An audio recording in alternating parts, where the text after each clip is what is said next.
यूं तो कहते हैं जो भी आदमी अपने ऊपर विश्वास रखता है और खुद पर कॉन्फिडेंस के दम पर दुनिया में कोई भी कदम उठाता है तो उसकी जिंदगी में सफलता मिलती ही मिलती है। और ये एकदम सही कहते हैं क्योंकि कॉन्फिडेंस ही है जो किसी भी आम आदमी को खास बनाता है और किसी भी आम आदमी को सबसे अलग करता है। जाहिर सी बात है कि कई बार लोगों को ये कॉन्फिडेंस जुटाने में काफी लंबा समय लग जाता है और काफी मेहनत भी करनी पड़ती है। वहीं कुछ लोगों में ये कॉन्फिडेंस हमेशा से होता है जो कि उन्हें बचपन से ही सबसे अलग और सबसे खास बनाता है। अब बात आती है कि ये कॉन्फिडेंस आप सही तरीके से इस्तेमाल करते हैं या फिर नहीं। कुछ लोग अपने इस कॉन्फिडेंस के दम पर पॉलिटिक्स में अपना करियर बना लेते हैं और दुनिया की मदद करते हैं, तो वहीं कुछ लोग इसी कॉन्फिडेंस के बलबूते पर आम और ईमानदार लोगों को ठगते हैं, उनके साथ स्कैम करते हैं। लेकिन ये कॉन्फिडेंस अगर किसी भी तरीके से गलत काम में लग जाए तो उसका अंजाम क्या होता है, यही देखने को मिला था अमेरिका के बहुत सारे लोगों को जिन्हें एक बहुत बड़े स्कैम में फंसाया गया। जी हाँ दोस्तों, दरअसल एक ऐसा समय था जब हर कोई अपने पैसे को इन्वेस्टमेंट में लगाना चाहता था। डॉग नाम का एक आदमी इस ट्रेंड का फायदा उठा रहा था और उसने इस ट्रेंड का फायदा उठाकर ना जाने कितने करोड़ों की कमाई कर ली और कितने ही लोगों के साथ धोखा किया, उनके साथ स्कैम किया। दरअसल डॉग गैलाघेर नाम का एक आदमी जो कि खुद को मनी डॉक्टर के नाम से बुलाया करता था। यूं तो डॉग उम्र में काफी बड़ा था और अपनी बढ़ती उम्र में भी वो लोगों से मिलता जुलता था और लोगों से रिश्ते बनाए रखता था। जहां उसकी उम्र के बाकी लोग घर में बैठकर आराम करने की सोचते थे, वहीं डॉग बिल्कुल अलग था क्योंकि वो कभी भी घर पर बैठता नहीं था। वो अपने इलाके के हर किसी आदमी से बेहतरीन दोस्ती करने की कोशिश करता था और कोई भी जब उसके इलाके में नया आता था तो वो उसकी मदद करके उससे भी रिश्ते बना लेता था और उससे भी बातचीत बनाए रखता था। सभी को लगता था कि डॉग के जैसा खुशनुमा आदमी किसी ने नहीं देखा है, लेकिन उन्हें अंदाजा नहीं था कि वाकई में डॉग की सच्चाई क्या थी। डॉग जो कि 3 रेडियो शो का हिस्सा भी था, अपने आप को एक ऐसा आदमी के तौर पे दिखाया करता था जो कि लोगों से मिलजुल कर रहता है, लोगों से बातचीत करके खुश रहता है। वो बहुत सारे इवेंट्स में एंकरिंग भी किया करता था। वो ऐसा पड़ोसी था जो कि अपने आसपास के हर लोगों को खुश रखने की कोशिश किया करता था और सभी से मीठे रिश्ते बनाए रखता था। जब भी उसका कोई भी जानकार हॉस्पिटल में एडमिट होता था तो वो उससे मिलने के लिए हॉस्पिटल जरूर जाया करता था। यही नहीं, वो अपने जानकार को कोई ना कोई गिफ्ट हमेशा दिया करता था, कोई बुक या फिर कोई और गिफ्ट। लेकिन इसके साथ साथ वो मिलियन डॉलर्स जैसी बड़ी रकम की इन्वेस्टमेंट भी किया करता था और लोगों को बोलता था कि अगर वो उनकी कंपनी में इन्वेस्ट करेंगे तो उनका 1 रुपया भी जाया नहीं होगा और वो उन्हें बेहतरीन प्रॉफिट भी दिलाएगा।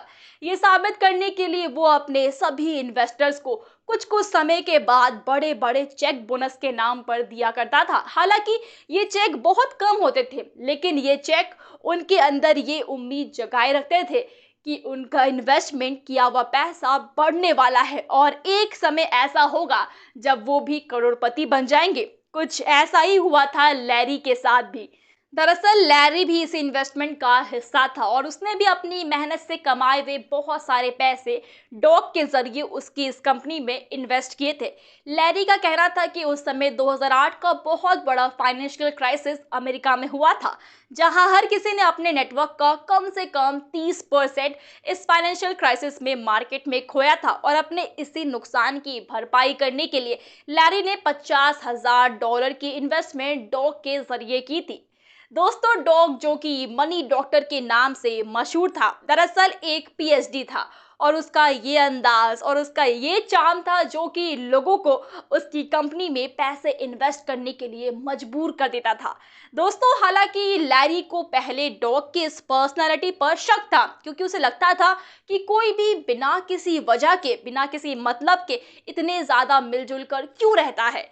यही नहीं बल्कि जब लैरी एक बार हॉस्पिटलाइज था तो डॉग उससे हॉस्पिटल में मिलने के लिए आया और उसने उनके साथ प्रे भी किया, जिससे कि उसे ये लगने लगा कि वाकई में डॉग एक काफी खुशनुमा इंसान है। लेकिन कुछ समय बाद जब लैरी ठीक हो गया तो उसे पता चला कि वाकई में डॉग क्यों इतना ज्यादा प्यार से सबसे बात करता है, सबसे मिलजुल कर रहता है।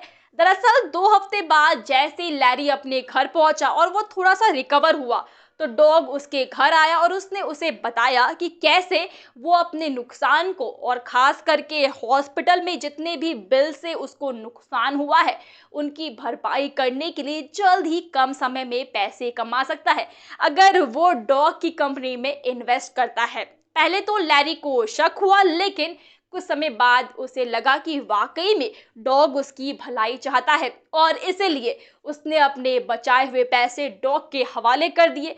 उसके बाद बहुत समय तक लैरी को डॉग का कोई कॉल या फिर कोई मैसेज नहीं आया, लेकिन कुछ दिन बाद उसे ये खबर मिली कि दरअसल डॉग जेल में है। उसे फ्रॉड करने के इल्जाम में अरेस्ट कर लिया गया है।